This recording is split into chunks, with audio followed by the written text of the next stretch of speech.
నాపై నీ దృష్టి మారినా, ఫోటో ప్లేస్ మారినా ఆ క్షణమే నీ ఒంట్లోంచి నీ ప్రాణం సెలవు తీసుకుంటుంది. నువ్వు శవమైపోతావు. జాగ్రత్త, జాగ్రత్త, జాగ్రత్త.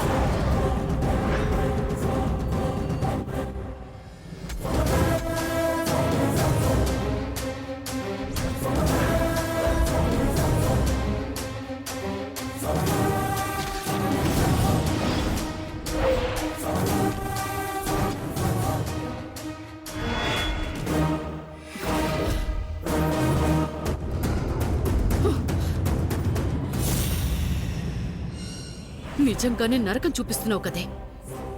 ఎంత మంచి ప్లాన్ వేసినా ఎలా బ్రతికొస్తున్నావే? నిజంగా నీకు నా చేతిలో చావలేదా? నువ్వే నన్ను చంపేస్తావా?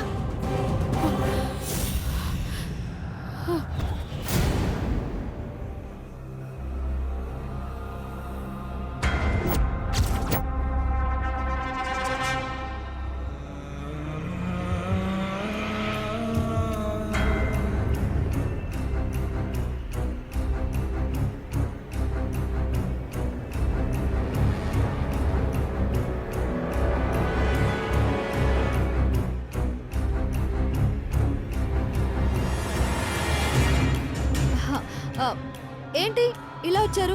నిద్రపోలేదా? నిద్ర రావట్లేదు. ఏంటే రాజా పైన బెంగ పెట్టుకున్నావా? వచ్చేస్తాడులే. నా బెంగ భయం ఆయన మీద కాదు. మరి మేము నిన్నో విషయం అడగాలని వచ్చాం. ఏ విషయం?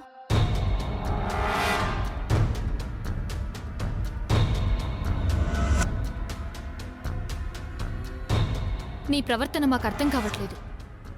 నీ మాటలు కొత్తగా ఉంటున్నాయి. ఏదేదో చేస్తున్నావు. ఎందుకు చేస్తున్నావో తెలియడం లేదు. నేనేం చేస్తున్నానే? దేని గురించి అంటున్నారు? అత్తయ్యకి నువ్వు చేస్తున్న సేవల గురించి అడుగుతోంది.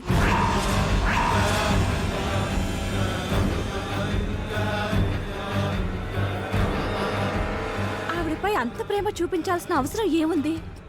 అమ్మ సంవత్సరికం ఆవిడతో చేయించావు. అమ్మ ఫోటో ఆవిడ చేతులతో పెట్టించావు. నాన్నకి అంత పెద్ద అవమానం జరుగుతున్నా పట్టించుకోకుండా ఆవిడ చిన్న దెబ్బ తగిలితే హాస్పిటల్కి పరిగెత్తించావు. రాత్రంతా మేలుకొని ఆవిడకి సేవలు చేశావు. అసలు అసలు ఇదంతా ఏంటే? ఎందుకు చేస్తున్నావు? మనకి జరిగింది మర్చిపోయావా? లేక ఆవిడ జబ్బు పడిందని జాలిపడ్డావా? అంతే కదా.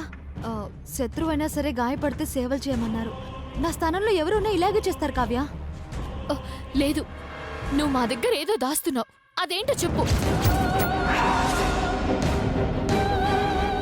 అదేం లేదే.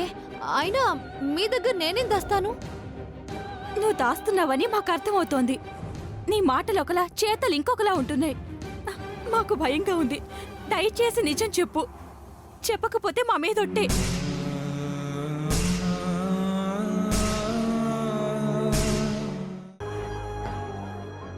అత్తయ్య పిలిచారట. లోపలికి రా. వచ్చా. డోర్ వేయి.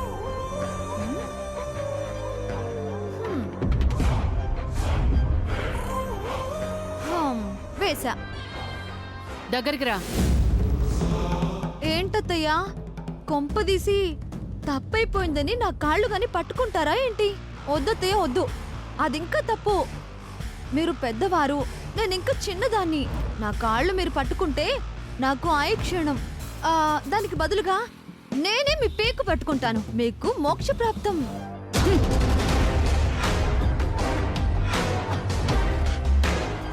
వస్తే పిచ్చి పుష్పమా? ఎవరి కాళ్ళు ఎవరి పీక ఎవరు పట్టుకుంటారో ఇప్పుడే చెప్తానే. నువ్వు ముందు ఆ గోడ మీదున్న దరిద్రాన్ని కిందకి తీ. ఎందుకత్తయ్యా? తీసి పెంట కుప్పలో పడేసుకో. నా చేతులతో నేనే తీసి పారేద్దును, కానీ మళ్ళీ ఆ మురికి చేతులు కంటుకుంటుంది. సబ్బుతో కడుక్కోవాలి. అందుకే నువ్వే తీ. ఏంటే చూస్తున్నావు? అనవసరంగా 2 రోజులు నీకు భయపడ్డాను కదే. నువ్వు చెప్పిన అడ్డమైన పనల్లా చేశాను. ఇంక చెయ్యనే. ఇంక నాకు కర్మ లేదు. ఇప్పుడు చెప్తున్నాను వినవే. నేనే మీ అమ్మని చంపాను. ఆ రోజు రాత్రి కావాలని హాస్పిటల్లో ఉండి అర్ధరాత్రి అందరూ నిద్రపోయాక వెంటిలేటర్ పై ఉన్న ప్రాణం తీసి ఈ చేతులతోనే పీనుగం చేశానే. శ్వాస అంతక గిలగిలా కొట్టుకుని కాపాడమని నా వంక దీనంగా చూస్తూ శవమైపోయింది మీ అమ్మ.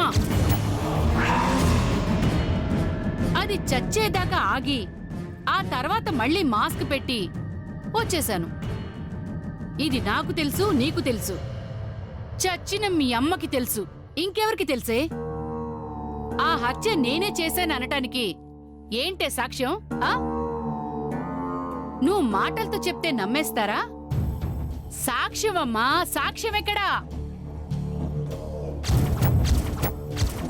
తీవే, అక్కడి నుంచి మీ అమ్మ ఫోటో తీవే. నా కళ్ళ ముందు అది కనిపించకూడదు, ఈ ఇంట్లోనే ఉండకూడదు. విరిచేస్తావో విసిరి పారేస్తావో నీ ఇష్టం. కాదు, నువ్వు కాదు, నేనే ఆ ఫోటోని తీసేస్తాను. నిన్నేంటి అన్నావు? ఫోటోపై చెయ్యేస్తే నా ఒంట్లోంచి ప్రాణం సెలవు తీసుకుంటుందా? నేను శవమైపోతానా? పంచు డైలాగులు ఏంటి? సినిమాల ప్రభావమా? చీరేస్తాను. హలో, ఒక్క నిమిషం. మీ ఫోన్కేదో మెసేజ్ వచ్చినట్టుంది, చూసుకోండి. ఏంటే ఫోను గీను అంటున్నావు? ఫోటో తీయడాన్ని పోస్ట్ పోన్ చేయడానికా? పోస్ట్ పోనో పోస్ట్ మోటమో ఫోన్లో ఏముందో ఒకసారి మీరే చూడండి. ఏముంటుంది నా బొంద?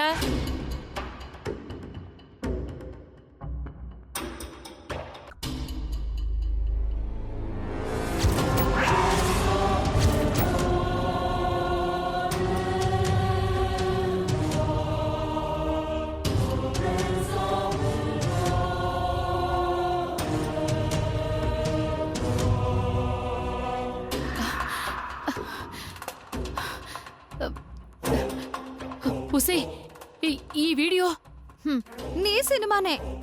ఇందాక నువ్వు మాటల్లో చెప్పిన అర్ధరాత్రి హత్యకి దృశ్య రూపం.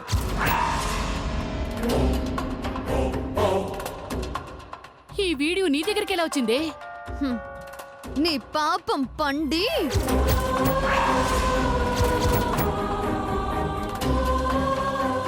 సాక్ష్యం కావాలి అన్నావు. సరిపోతుందమ్మా ఆ సాక్ష్యం? పోయిన మీ అమ్మ బతుకొచ్చి చెప్పదు, పైనుంచి దేవుడు దిగొచ్చి చెప్పడు అన్నావు. ఆ ఇద్దరిని కష్టపెట్టడం ఇష్టం లేక నీ సొంత కష్టాన్నే క్యాష్ చేసుకున్నానే. ఇప్పుడు చెప్పండి అత్తయ్య గారు, what to do, what not to do? ఫోటోల్ని ఇప్పుడు నన్ను తీయమంటారా, లేక మీరు తీసి సోప్తో చేతులు కడుక్కుంటారా?